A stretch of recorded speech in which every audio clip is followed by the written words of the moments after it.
Hi අද අපි බලන්නේ පැස්ටා, නූඩල්ස්, මැකරෝනි වලට දාන වයිට් සෝස් එකක් හදන්නේ කොහොමද කියලා. මේකට බටර් මේස හැඳි දෙකක්, පාන් පිටි මේස හැඳි දෙකක්, ෆ්‍රෙෂ් මිල්ක් මිලිලීටර් 350ක් ඕන වෙනවා. මේ වයිට් සෝස් එක රසවත් කරන්න ලුණු කුඩු, ගම්මිරිස් කුඩු, කෑලි මිරිස් අපි අවශ්‍ය ප්‍රමාණයට දානවා. තව ෆ්ලේවර්ස් ගේන්න හර්බ්ස් ටිකක්කුත් දාන්න පුළුවන්. මම අද දැම්මේ පාස්ලි. ඔයාලට පුළුවන් නම් ඔරිගානෝ ටිකක්කුත් දාන්න පුළුවන්. වයිට් සෝස් එක ක්‍රීමි වෙන්න චීසුත් දානවා. ඊට පස්සේ පෑන් එකක් අරගෙන ලිපේ තියලා බටර් ටික දානවා. බටර් මෙල්ට් වුණාට පස්සේ පාන් පිටි ටික දාලා හොඳටම මික්ස් කරනවා. මේ කන්සිස්ටන්සි එනකන් හොඳටම ලෝ ෆ්ලේම් එකේම ලිප තියලා හොඳටම මික්ස් කරන්න.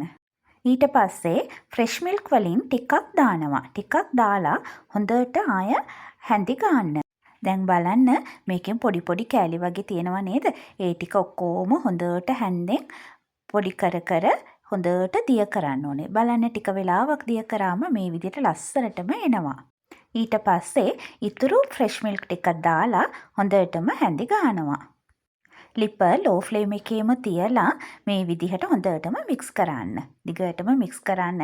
එහෙම මික්ස් කරගෙන යනකොට ඔයගලන්ට හැන්දෙන් පේනවා ඒක තද වෙන විදිහ. බලන්න දැන් ටික වෙලාවක් යනකොට අර මුල තිබ්බ විදිහට නැතුව දැන් පොඩි උකු ගතියට එනවා.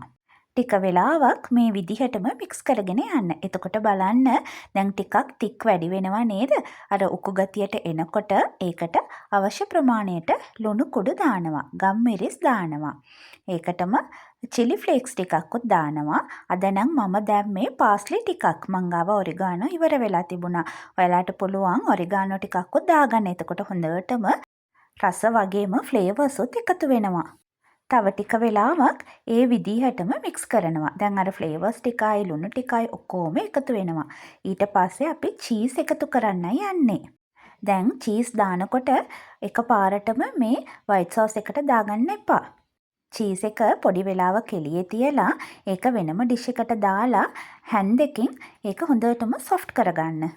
ඊට පස්සේ වයිට් සෝස් එකට ඒ චීස් එක දාලා හොඳට හැන්දෙන් දිය කරගන්න ඕනේ. ලිප ලෝ ෆ්ලේම් එකේම තියලා හැන්දෙන් හොඳටම ඒක මික්ස් කරගන්න. එතකොට බලන්න දැන් ඒ චීස් ටික හොඳටම දිය වෙලා අපිට ලස්සනටම වයිට් සෝස් එක හැදෙනවා. දැන් බලන්න හරිම ලස්සනට තියෙන රසම රස ක්‍රීමි වයිට් සෝස් එක රෙඩි. දැන් බලන්න මේ ගානට ආවම අපි ලිප ඔෆ් කරගන්නවා. ඊට පස්සේ අපිට ඕනේ නම් නූඩල්ස් එකට හරි පැස්ටා එකට හරි ආය මැකරෝනි එකට හරි දාගෙන අපිට රසවත් කෑමක් හදාගන්න පුළුවන්. මම ඉස්සරහට වයිට් සෝස් එකත් එක්ක පැස්ටා එකක් කොහොමද රසවත් විදිහට හදාගන්නේ කියලා රෙසිපි එකක් දානවා. ඔයාලා තුෂ් හෝම් කුකින් එකත් එක්ක එකතු වෙලා ඉන්න අපේ රසවත් රෙසිපිස් ටික බලා ගන්න පුළුවන්. Thank you.